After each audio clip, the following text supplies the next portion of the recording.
barbershop conversation, guys. Feel free to hit the subscribe button. Follow me on Instagram, Silent Heroes. And also, if you guys want to donate, August 26th is going down. We got 51 backpacks. We're going to get them stuff. We're going to have barbers out there cutting the kids' hair. We're going to have a great time August 26th from 10 to 2. Should be a great time. If you want to help out and donate, feel free, fhaw17@gmail.com. I want to give a shout out to Junior the Truth and Christian, man. I truly appreciate you, man. Junior the Truth, man. You know, Smoke City Mobcast. Man, Smoke City Mobcast was lit today, man. 78 told that nigga, go sell some spatulas. And the Rego conversation was pretty dope too. So shout out to all y'all kings, man. I as I tell you guys, I don't comment because I'm not fucking up y'all train of thought. I don't need you guys to say what's up to me and stop your train of thought, but I do be listening. I listen to a lot of y'all stuff. I just don't comment on it. You know what I mean? I just want y'all to know that, man. I really appreciate y'all, and I love y'all content. I love that I have something throughout the day. You guys know I'm a handyman during the day. You know what I mean? It just be me and my headphones. Either I'm listening to y'all or I'm listening to my title subscription. So I genuinely appreciate you guys, man. So I just want to say thank you. And I want to talk about something which is so interesting. Steve Kim and how he said he would never ever cover an Al Heyman fight, never ever go to a Golden Boy fight. He's on record on Ellie's page. It's always a great day when an Al Heyman fighter loses. Right? I've done videos on him in the past. I've done articles on him in the newspaper. He's not publicly said he doesn't like me, but in his circle of influence, he said he doesn't like me. I've approached him, tried to get him on camera. He refuses. I saw him at the Leo Santa Cruz, Abner Mares fight, and I was like, Steve Kim, what the hell are you doing here? You said you'll never ever come to one of these. But that leads me to this point and this point, which is the biggest point. Whenever they join you, imitation is the biggest form of flattery, right? Whenever they join you, that means they failed and you've won. We know Steve Kim is a paid commentator. I don't know if he does blow by blow or color for, let's say, Golden Boy, Belasco series, right? Or something like that, something of that stature. But he's not getting enough work, and I want to use him as the example to let everybody know that has a channel, whether you agree with me, whether you're a part of the LDBC new media, or you're just putting out the truth. People don't respect liars. People don't respect haters. It will run out eventually. And because he was running out of oxygen on that side of the fence, guess what he said he had to do? Shit, I got to go get paid. I got to write some articles. I got to go to fights. So what he had to do? I saw him at the Robert Easter, Mikey Garcia fight, which makes no sense because my editor, Ken Miller, was on his show. And that's how we knew of Steve Kim, but I've never had a relationship with Kim. I've never shaken his hand ever in my life. You guys, if you know me, you know how I feel about shaking a man's hand. I've never shaken his hand. I've never said anything positive about him. He tried to stun on me one time, but because I was in enemy territory, I just bit my tongue. I was at the Belasco covering the fight, and he said something of like, basically, what are you doing here? You need to go back to your side of the fence. And lo and behold, guess where he's at? Wanting to be one of us, but he couldn't. He can't. He's not capable of it. And but I said all that to say, everyone in LDBC, new media, I know I just said this. You guys are doing a hell of a job. We're doing a hell of a job. And it's so powerful when, if we don't talk about something, meaning the Canelo Triple G fight, it won't do great numbers. It won't be on social media. You understand where I'm coming from? But when we bring up the topic of conversation, when we bring up Anthony Joshua, Deontay Wilder, guess what happens? It becomes the only story in boxing. Right? When no black fighter will sign with Golden Boy, no major black fighter will sign with Golden Boy. Why? We've intimidated them enough and or brought enough information out that will give them the confidence not to sign with Golden Boy. So I just want to say we're doing a hell of a job. Steve Kim is the greatest example I can give us, Because remember 2 years ago, all the articles, all the videos. I don't want to, he got that little squeaky, feminine kind of voice. You understand what I'm saying? And uh, it's just validation. This is just simply validation that we are doing what we're supposed to be doing. We tell the truth. We give our interpretation of the truth. We don't spill lies. We don't support or fight against someone because they're black. Um, um, and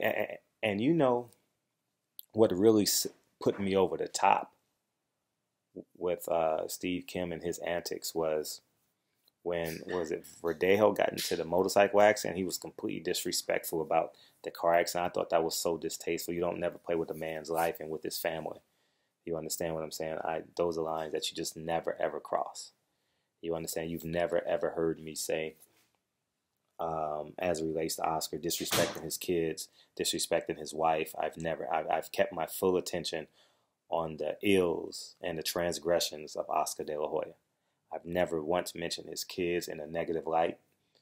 But Steve Kim, to say that, what he said about Felix Verdejo, I believe he got into a motorcycle accident or something, and he said something that was so distasteful. He thinks he's being witty, when in actuality he's creating enemies. But now he has to eat off of us now. He literally has to eat off of us. If he doesn't go to a fight, he can't write articles, he can't call people. It's funny, when he called fighters from PBC, they contact me. Not all of them. I don't know every fighter in PBC, but they was like, your boy called me. I always get calls when he reaches out to PBC fighters. And, it's, he thinks he's the coolest guy. He thinks he has this contemporary swag when in reality, there's no respect there. There's no respect. Remember, we're on a whole new wave. This media is on a whole new wave. And he took his parachute and jumped out a long time ago and thought he could survive on his own. But when in reality, he realized the Golden Boy checks aren't good enough. And now I think he does play-by-play for Tom Lawfer. I could be wrong. I'm not certain of that. I haven't been to a Hollywood fight nights, but I think Tom Lawfer puts on really good cards because I can feel the energy from the videos. I think those cards are good. So shout out to Tom Lawfer. But I'm just really, no, it's just validation, man. It's just simply validation. I've never even attempted to berate him in terms of what he does for a living or how he does for a living, but just the truth. He's officially have to come to PBC fights to sustain an income, to be relevant in boxing. In order for him to become relevant, he has to go to PBC fights. And here's the irony of this whole situation. When we apply for Golden Boy fights, they don't approve you. They don't allow the Watsons and the team from PBC to be a part of their events. But when they apply for events at PBC, Ring TV, and I think Steve Kimmons with the Boxing Voice, they let them in. The Boxing Voice, Golden Boy, whatever publications they have, they're always welcome to PBC fights. They don't turn them down. You see the difference in the levels in the class. There's levels to this. So, so I just want that to be fair and clear. That we're winning.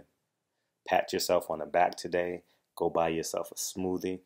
I don't care if you have 1,000 subs, 500 subs, 25,000 subs like me, 50, 60,000 subs, 100,000 subs like Dante and Ego and 78.